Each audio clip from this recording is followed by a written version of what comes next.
അസ്സാം വലൈക്കും. എല്ലാവർക്കും നമസ്കാരം.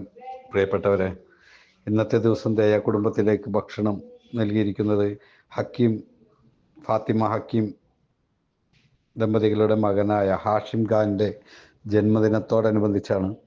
ഒരുപാട് സന്തോഷം. ആ മോനിക്ക് ജന്മദിനാശംസകൾ നേരുന്നതോടൊപ്പം ആരോഗ്യവും ദീർഘായുസ്സും നൽകാൻ നാഥനോട് ഞങ്ങൾ പ്രാർത്ഥിക്കുന്നു. കൂടാതെ കുട്ടിപ്പട്ടാളം എന്ന ആ ഗ്രൂപ്പ്, അല്ലെങ്കിൽ ദയ മ്യൂസിക് ബാൻഡിൻ്റെ ബാനറിൽ ഞങ്ങളെ അറിയപ്പെട്ടു തുടങ്ങിയതിന് ശേഷം ഒരുപാട് സഹായഹസ്തങ്ങൾ ഞങ്ങൾക്ക് കിട്ടുന്നുണ്ട്. ഞങ്ങളെ അച്ഛനമ്മമാരെ ചേർത്ത് നിർത്തുന്നു. പുൻപുലരിയിലെ കണ്ണനോടും ഒരുപാട് നന്ദി അറിയിക്കുന്നു. ഒരുപാട് സന്തോഷം.